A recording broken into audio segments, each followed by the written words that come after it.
¿Qué tal? ¿Cómo están? Muy buen mediodía. Bienvenidos a una nueva edición de Mensaje Directo. Bueno, hoy 1 de marzo se está abriendo el periodo de sesiones legislativas en el Congreso de la Nación. Está hablando el presidente Alberto Fernández, que tocó varios temas. Uno de ellos, la situación judicial de la vicepresidenta de la Nación, que está sentada allí a su lado, y señaló, ratificando la posición del kirchnerismo, que es una perseguida política y que está sufriendo proscripción en una asamblea que generó mucho ruido previo porque había organizaciones que tradicionalmente han estado acompañando al presidente de la Nación y que en esta oportunidad habían dicho que no iban a estar en la plaza, algo que finalmente obligó al presidente a mediar de manera directa para que al menos hubiera allí una delegación que no lo mostrara en una soledad absoluta en su último discurso como presidente de la Nación, si es que no es reelecto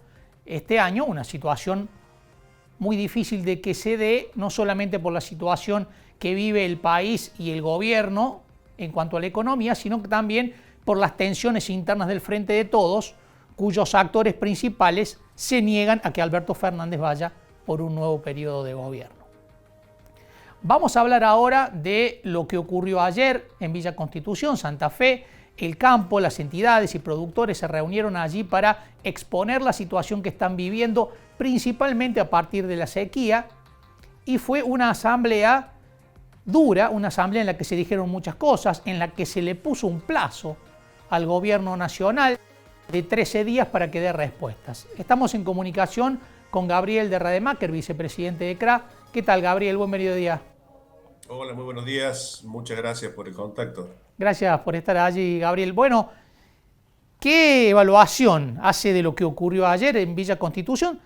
Se dijeron también las cosas en la cara, ¿no? Productores y dirigentes, que fue también una cuestión de hasta un momento de catarsis por la situación que se está viviendo, ¿no?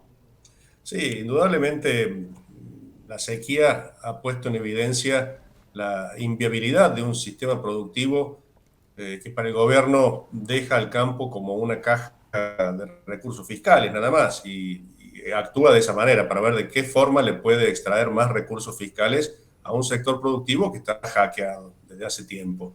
Lo que los productores hicieron ayer es expresar justamente esa situación, exigir medidas urgentes y quejarse también por alguna actitud dialoguista que ha venido teniendo la mesa de enlace en los últimos tiempos y que ha irritado aún más el carácter de los productores.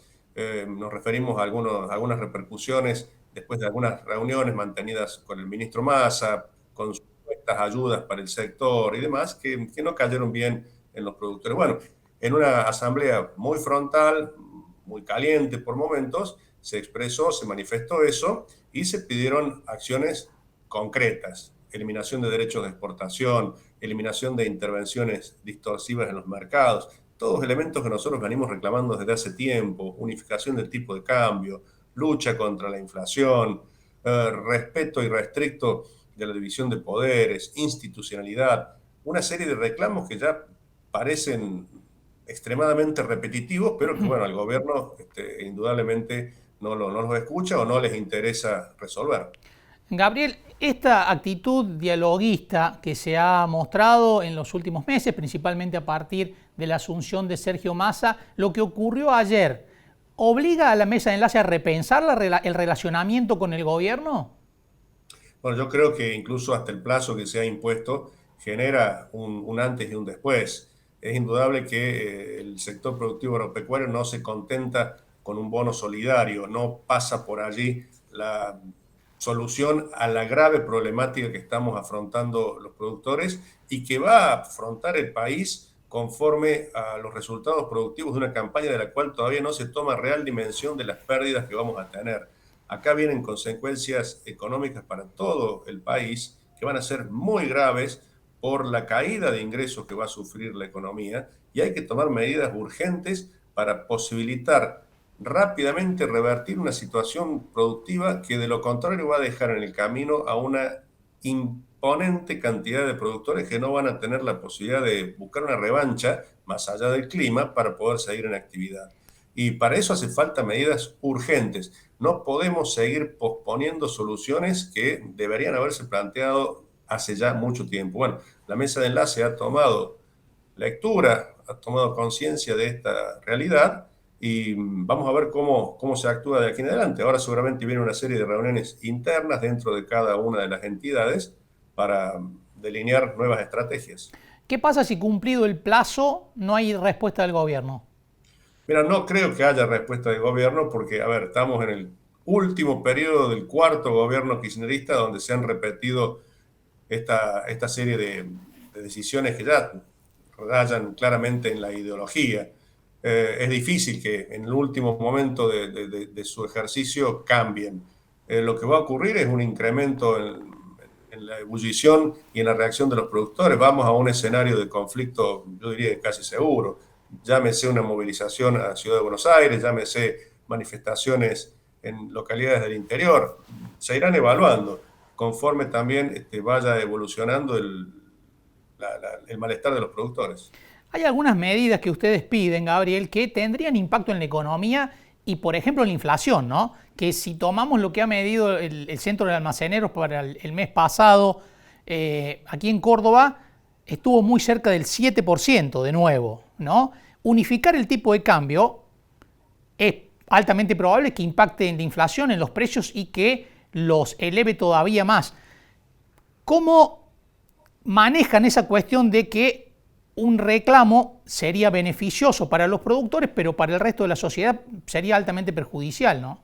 Mira, lo que nosotros necesitamos, y a eso nos referimos cuando hablamos de la unificación del tipo de cambio, es poder vender nuestra producción al valor del tipo de cambio al que tenemos que reponer nuestros insumos. Es decir, Cuando sin nosotros, retenciones.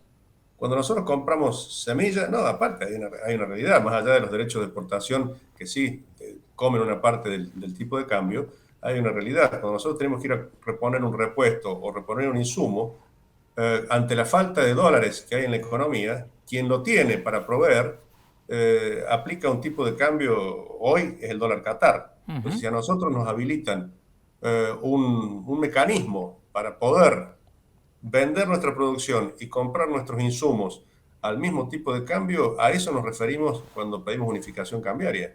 Esto no implica ni devaluación, sino reconocer una realidad que existe en la economía, que nosotros veníamos denunciando desde hace mucho tiempo y que el gobierno indudablemente mira para otro lado y no busca una solución. Si no, le estás pidiendo al sector productivo que se haga cargo de un financiamiento de la economía que no está en posibilidades de continuar de esta manera. No tenemos la fuerza imprescindible para poder llevar adelante nuestro planteo productivo bajo estas mismas condiciones.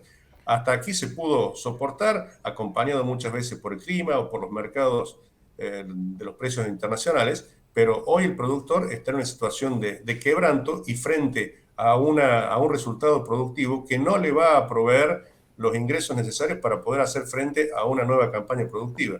Claro, y lo que decía usted, ¿no? El hecho de que el gobierno necesitado como está de dólares, es muy difícil que cambie ahora que le queda este último año, ¿no? El problema es que si no se genera un cambio, tampoco van a estar los ingresos para el próximo ejercicio. Está claro, está visto que bajo este sistema de medidas macroeconómicas no podemos continuar. Gabriel, muchísimas gracias por estos minutos con nosotros, un gusto como siempre. Muchas gracias a ustedes, hasta cualquier momento.